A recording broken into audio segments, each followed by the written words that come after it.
Broadcasting from the business capital of the world, this is the Podcast Business News Network. All right, guys, we're back, and I have a very interesting guest.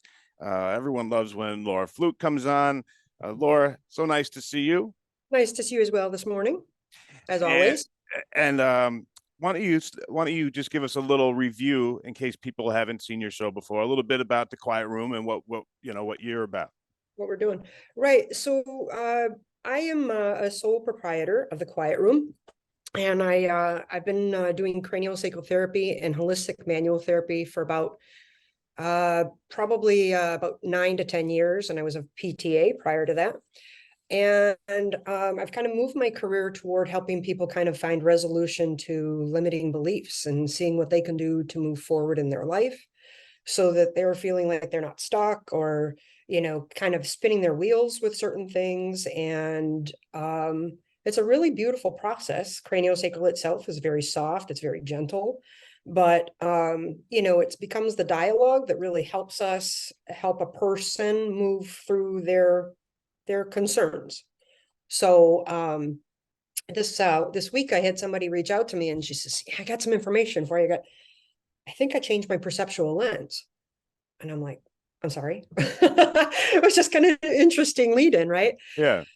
So, she's had a concern in her mind with a relationship for quite some time, a few months. And, maybe a month or so ago, we had a conversation and, out of that particular session and that conversation, she says, I think I need to do something different. I think I need to be focusing my energy more on me a little bit more and kind of stay away from this concept of relationship and, with this one specific person. Oh, so she wanted to break up. She wanted to move on. Well, I think, we walk into a relationship and you have hopes and, I dare say expectations, Yeah, right? okay. Right. So, you go into a relationship with the understanding we're going to engage in this type of relationship to have maybe these needs or these desires or wants or, whatever we want to call them met. Right. However, right. So, she came to her own, idea that I'm going to just back off from, not break up, but just back off from maybe seeing if I'm pushing too hard. Oh. And, in the past few weeks, it's been back and forth about, well, it's going really good. And it's changed and it's improved to, well, maybe not quite so much. And I could hear my friend kind of going, I needed to look at something much different. And she shared the story about where she was with this person, where she'd like to be, and realizing that this person themselves they weren't even capable of really meeting the needs that she had because there was still some pain in another relationship, a former relationship. Okay. So that former relationship kind of affected this gentleman's current and with my friend. So, we started talking and you could hear her going, I feel like now that I've made these decisions about changing my perceptual lens, changing the expectations from this guy, then I feel more in control. And I think all of us, we kind of get our hackles get raised up, right? Because we're in control of something. We don't like control freaks, right? So to me, sometimes, the word control feels off-putting and not really the word I want to say, Mm-hmm. So I said, what I'm hearing is, what's going on is that you've got this relationship that is just going back and forth. You can't keep tabs on it because it's just flopping all around. And the image of a fire hose, an active fire hose, came to my mind. And I'm just kind of sitting this as we're talking. I says, you know what? It seems like you almost crawled back because like if an active fire hose is not being held by someone. Okay. So no one's holding it. It's just kind of no one's holding this. Yes. I mean, you can imagine, this active fire hose is being shot off. And I mean, you've even done it with your garden hose for that matter. Right. Mm-hmm. So I said, it almost seems like you figured out how to get to the end, to the nozzle, and at least hold the nozzle the way you want to now. And it was one of these kind of neat aha moments because if you're using an active fire hose, I happen to say, God bless YouTube, or TikTok, right? Yeah, yeah. Because there was something, I saw an image of the way that a fireman had gained control over this active fire hose that was not being held by anybody. Was he went back to the area that was not moving, got down on the ground, and crawled along the hose and held onto it until he got to the nozzle. And it was a pretty efficient way for him to gain the ability to kind of go, okay, where do I want to direct the focus of, and with the fire hose, obviously, where do I want to focus the water? Right. So I just thought, it was so neat that over the course of the month, I mean, a lot of times I share about how neat some of these visits that people come in for. I mean, there's some really, really, really profound things that happen on the table or in session for somebody. And, it's a lot of times it's not because it's new, but because maybe that person is ready. But, there's some other things that we have to kind of sit with for a few minutes, kind of work with it, see what we can do. And like I said, over the course of 3 weeks, she kept having to kind of dial it back, dial it back, dial it back until she kind of reached that section of the fire hose that really wasn't moving. And okay, wait, okay, what do I need? What are the variables in here that will support my needs? No, that's not it. So, okay, so let me back and dial back on my expectations. And it was so cool to hear her kind of just very proud of herself for having figuring that out.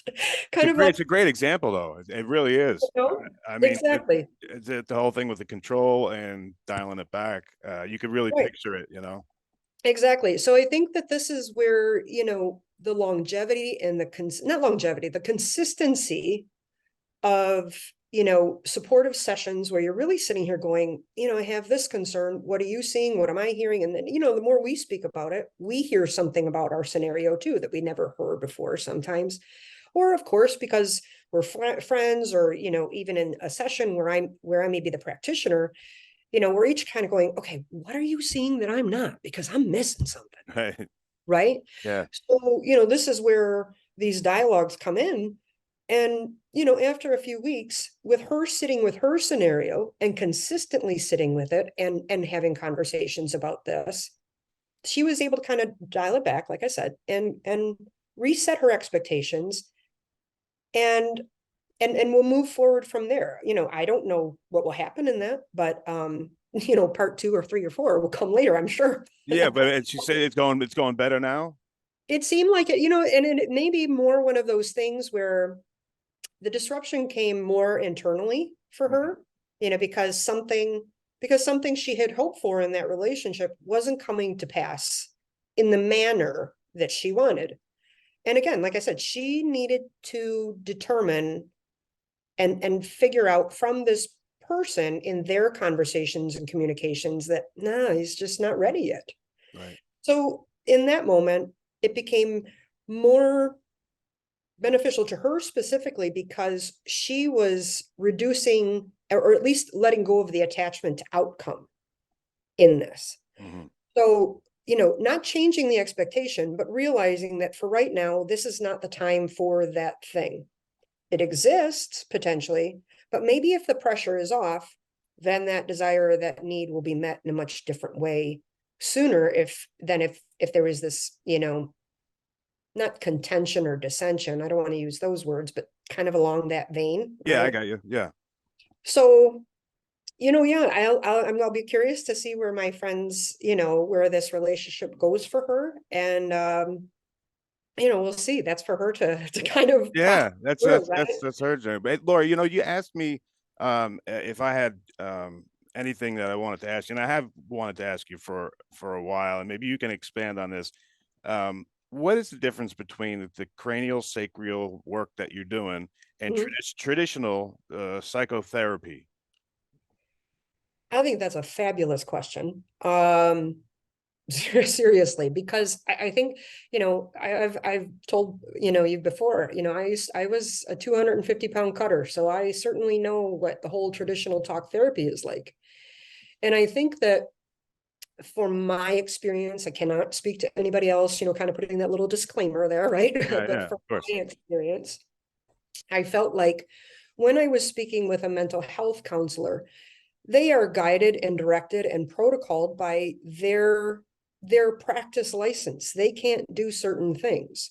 And at the time, that I was in therapy, there were moments where I needed somebody closer to me physically. I could have used somebody just holding my hand, just Like your like friend that lost her father at exactly. that moment.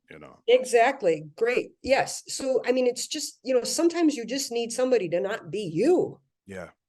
so that you can stop like going, oh, why is this going on in my head? And then somebody just comes over you and like, you okay? Whew, okay. All right. So touch was never a part of something in the mental health field. So, I mean, I respect that, I honor that and everything like that. So then, as I've moved through my physical therapy career, I noticed people were starting to emote and just saying things. And then we started talking more. And then as I moved into the craniosacral aspect of this, craniosacral will then, even in our classwork, we can move into something called somato-emotional release, which is body and mind. So those unfavorable scenarios, what we may call trauma, and as I've said before, something that our body wasn't ready for, Right. that is, we don't want. Yeah. And so having somebody sit in a safe space with you, in a nurturing, safe space. And for me, it was the touch component or the connection component.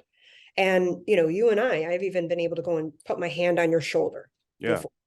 And so when I felt like, okay, I'm not the only one in the room that, wow, okay, it's really safe for me to settle into this, because if it goes funky, then I know that my person will be able to go and tell that. And I know they're supporting me through those moments where I've got a little something that's just a little too heavy or a little too big for me. And that level of connection through craniosacral therapy and dialoguing created all the difference for me in my mental and emotional health. And I also, and it's important to say too, the craniosacral therapy is not really a behavioral health modality, to be honest with you. That's what's so crazy about this. Would you say it's more of energy work? Well, and then with Dr. John Upledger, he was an osteopath, actually from I think U of M. So that's really kind of cool, because I'm from Michigan. And he's a doctor of osteopathy. And What's that? he's always osteopathy is, like back in the day, they were able to do more like manual therapy, not chiropractic adjustments, but along those lines. So they could be more physical and more, Oh, just more holistic with their clients, with their yeah. patients. So, because of his holistic nature, he discovered how the craniosacral fluid goes around the brain, down, up and down the spinal cord. And then the spinal cord, when the fluid or the cerebrospinal fluid is going along those nerves, of course, it touches all the nerves that are along the spine that goes out and innervates the rest of your body. So that is why we're able to feel that pulse in the legs, the ankles, anywhere in the body, how this fluid is moving. So really, ultimately, craniosacral is to help, correct imbalances with the way that the fluids are going around the spinal cord. We can also not adjust, but facilitate improvements in the way that there's a there's a membrane called the dura, and it's kind of like, the equivalent to the casing around your electrical cords. Okay. Okay. So, imagine, in the space of your spinal column, you have a hole that spinal cord goes through. So that dura, or that covering, can either, from injury, can get caught on the internal parts of the spinal segments of the bones. And so we don't want that. So sometimes pain, physical pain, or limitations in movement or sensation can come from that. The same way, the relationship between the actual nerves themselves, or like the wires inside that casing, can also have that, stuckness Yeah. also. So by being able to settle into the system in a very, very light touch manner, the body kind of goes, oh, wow, there's somebody here that's not pushing through all the nerves, pushing through all the fine tissues. And we're kind of going into the subtle things that are not usually touched or connected with. So there's a lot of really neat ways to go and change the physical body, and with craniosacral therapy. It originally started as more of a physical modality. And, as as many of us have moved through our education in craniosacral therapy, he'll never say it, the Institute will never say it, that it's an energy modality, but it's hard to not see it that way when we're also taught, okay, imagine going deep, not even imagine, just intention, going deeper into the brain. And there's one class talking about glial cells in the brain. I mean, like, these things are like, I don't even know. I mean, I took the class. Yeah, And it's I'm like like, the neurosurgeon stuff. yeah, like, I mean, you can get down to the, like, I mean, most finite cellular level. And that's what's so beautiful about this, is that it's not limited. Now, when you ask about how does this connect with, mental health therapies versus, this truly intended more of a physical modality, which does, it connects to those parts in our body that has a charge, an emotional charge, an energetic charge, or something like that. And we can sit with that and ask the body. And this is another thing. This is actually a wonderful example too. I worked with somebody yesterday who had described that, they had a limiting belief because of the faith they walk in. And, my person had said, she goes, I don't know if it's my maternal line. Is this something that came from my mom or my grandma or something like that? And, I want to, maintain privacy, as I always do. But, as she shared with me, I'm like going, well, no, I mean, many of us think that way because of what we were taught. And I said, does that apply for you now? And she goes, no, not really. I said, how does it affect, your relationships? And she mentioned one very specifically. And she had offered, she says, I just can't sink in to this relationship because of what I've been taught. I said, okay.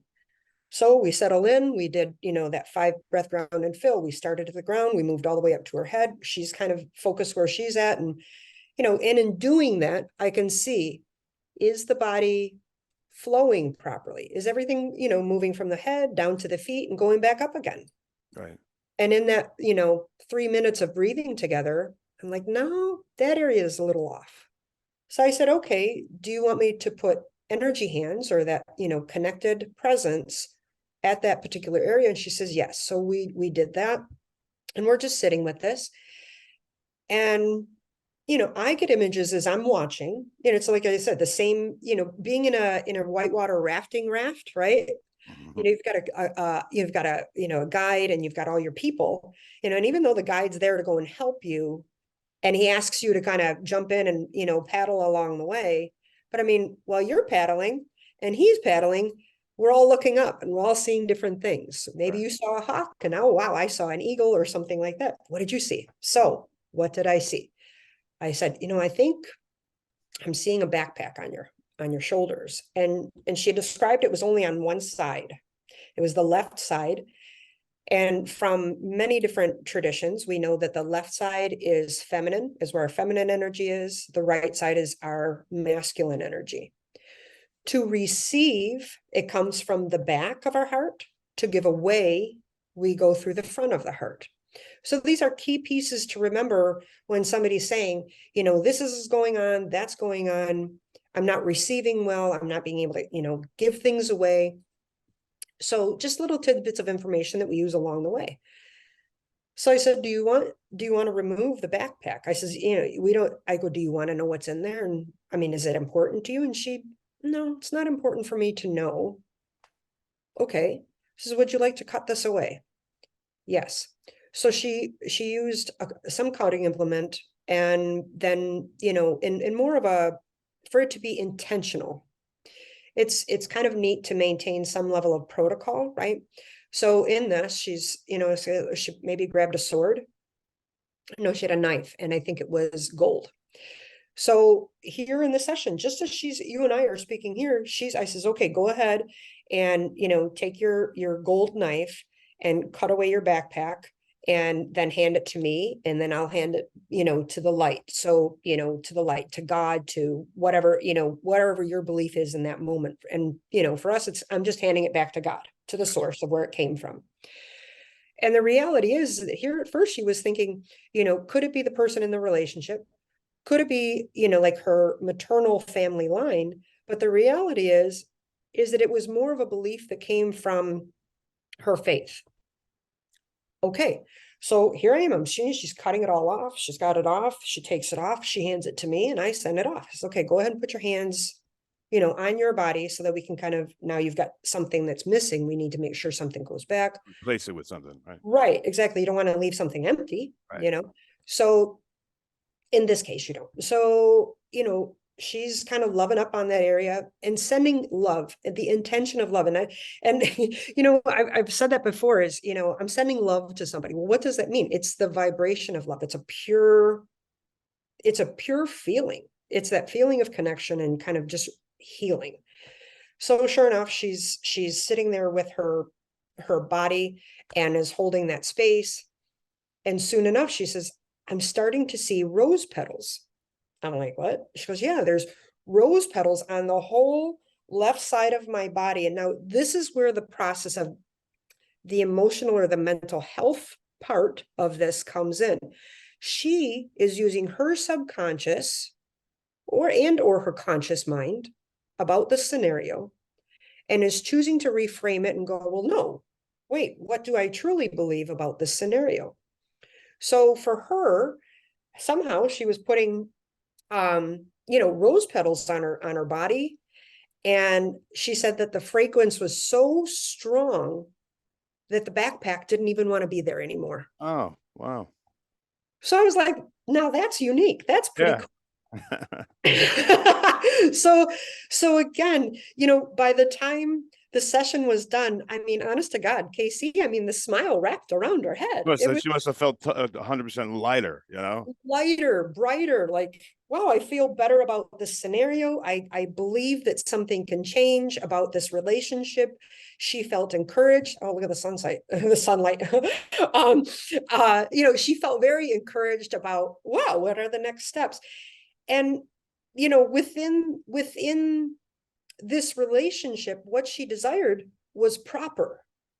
Was it's okay to want this in your relationship. And again, this is a second person. This is not the same one as I had mentioned earlier. But in this relationship, she wanted this thing, but she had a belief that was just part of her family line or whatever, that she had to kind of recorrect and kind of, no, within this relationship, it is okay for me to surrender to this need. Mm-hmm. And then ultimately that's going to, anything that may have been a stopping point for her now is nothing's in between her, right? She's moving this away. Now she can go and really connect to her person in a way. See. So yeah, I mean, so how is it like or unlike psychology? It's what we are able to do within your session that helps you reframe what you're seeing within the context of her relationship. Her limiting belief was truly limiting her. Yeah. That's the problem. Wow, that sun is really something, isn't it? Laura, we got about a minute left, but I always like to give you the final word here. Anything you want us to think about or to conclude? And before you do that, just wanted to check in on your friend. Is your friend okay? The one that you Okay, good. Yes, thank you very much. I appreciate that. Everybody's doing good and everybody's healthy, moving through life, Okay. But so let me give you the final word here. And then let people know how to get a hold of you, please. Absolutely. So if any of this stuff kind of, creates curiosity and kind of go, where in my life do I have a limiting belief? Or, like somebody talked to me the other day and I says, well, actually I'm a licensed massage therapist and I specialize in helping people get through chronic stress and pain in their body, mind, and spirit. And, there's stress. Everybody has stress. And the way that we need to walk through it is in a calmer, quieter way. And a lot of times that means we need to settle down. Just settle down for a minute, take a breather. And if that breather means that it's an hour-long session, there's a lot of times where somebody can walk away with a new insight on how to go move forward in their life and kind of go, well, I never thought of it that way before. Let me see what I can do. And then, the really neat, fun things is when a person calls up and says, hey, you're not going to believe this. I got into an argument with somebody or other, and I would have normally responded in this way, and I didn't. I didn't. Like, oh my God. And that's the exciting part. So, it doesn't have to be some big trauma. It could be, how do I, that's another misnomer as well. There are just some things where you just need to talk to somebody, get it out of your head and kind of, what are you seeing? Because I'm not sure if I'm getting it, So my website is thequietroom808.com. Phone number is 586-322-9727. And as with all of these videos, we've been uploading them to YouTube and putting them on there. So that, if in case something comes up and somebody wants to review that's where they're at. But it's craniosacral and this energy work and dialoguing. It has such potential to change people's lives. And if anyone who has been listening to any of this stuff has learned, it has changed my life drastically. I am nowhere near the same person I was. I'm literally half the person I was in size, and yet I'm infinitely more within. And that's because I've chosen me. I love me enough to kind of go, you know what? I'm tired of hurting. I'm tired of being in a depressed mood or in anxious moods. And I need to find support. And I find the money each month to take care of my sessions because I'm worth it. Yeah. And I think if I could offer that to anyone else is really, if you're tired of where you are and you're just not, life isn't what you want it to be. Sometimes having somebody who is not you look at your situation with you can make all the difference. So yeah, awesome. That's what I would say. Laura Fluke, thank you so much. Always a pleasure. And everyone will be right back. Thank you, Laura. Are you looking for even more of the podcasts and hosts that you love? The Podcast Business News Network is proud to announce that you now have even more ways to listen live. Check out the MyTuner Radio, online radio box, and Simple Radio apps on iOS and Android, or find us online. Search for Business News Network on mytuner-radio.com, or search Podcast Business News Network on streama.com and onlineradiobox.com/US. Take your podcast on the go and don't miss a minute of the action.